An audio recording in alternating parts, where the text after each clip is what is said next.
Chapter 28. Exact formulation of the general principle of relativity. We are now in a position to replace the provisional formulation of the general principle of relativity given in section 18 by an exact formulation. The form there used, quote, all bodies of reference K, K prime, etc. are equivalent for the description of natural phenomena, formulation of the general laws of nature, whatever may be their state of motion, end of quote, cannot be maintained because the use of rigid reference bodies in the sense of the method followed in the special theory of relativity is in general not possible in space-time description. The Gauss coordinate system has to take the place of the body of reference. The following statement corresponds to the fundamental idea of the general principle of relativity. All Gaussian coordinate systems are essentially equivalent for the formulation of the general laws of nature. We can state this general principle of relativity in still another form, which renders it yet more clearly intelligible than it is when in the form of the natural extension of the special principle of relativity.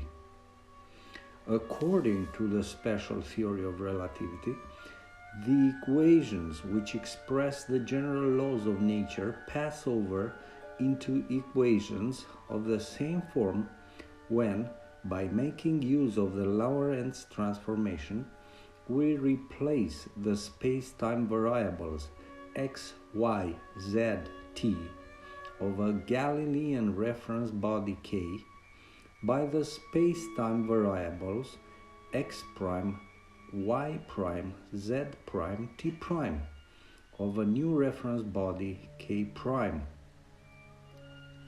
According to the general theory of relativity, on the other hand, by application of arbitrary substitutions of the Gauss variables x1, x2, x3, x4, the equations must pass over into equations of the same form. For every transformation, not only the Lorentz transformation, corresponds to the transition of one Gauss coordinate system into another. If we desire to adhere to our old-time three-dimensional view of things, then we can characterize the development which is being undergone by the fundamental idea of the general theory of relativity as follows.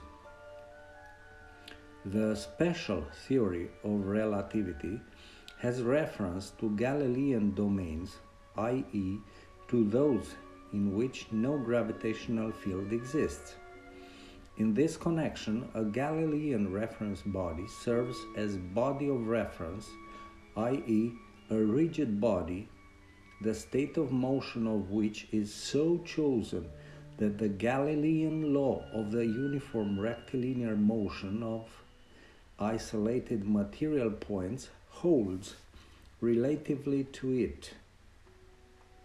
Certain considerations suggest that we should refer the same Galilean domains to non-Galilean reference bodies also.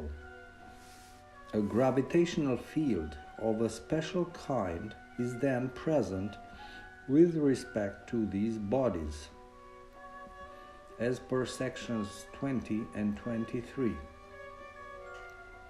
In gravitational fields, there are no such things as rigid bodies with Euclidean properties. Thus, the fictitious rigid body of reference is of no avail in the general theory of relativity.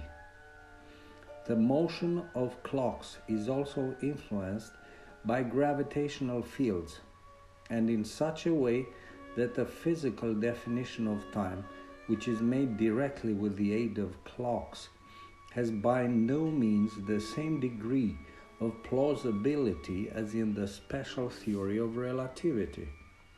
For this reason, non-rigid reference bodies are used, which are as a whole not only moving in any way whatsoever, but which also suffer alteration in form during their motion. Clocks for which the law of motion is of any kind, however irregular, serve for the definition of time. We have to imagine each of these clocks fixed at a point of the non-rigid reference body. These clocks satisfy only the one condition, that the readings which are observed simultaneously on adjacent clocks in space differ from each other by an indefinitely small amount. This non-rigid reference body, which might appropriately be termed a reference mollusk, is in the main equivalent to a Gaussian four-dimensional coordinate system chosen arbitrarily. That which gives the mollusk a certain comprehensibleness as compared with the Gauss coordinate system is the really unqualified formal retention of the separate existence of the space coordinates as opposed to the time coordinate.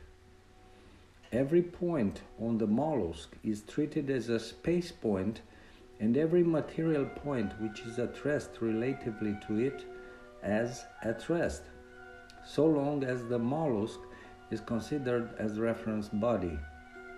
The general principle of relativity requires that all these mollusks can be used as a reference body with equal right and equal success in the formulation of the general laws of nature.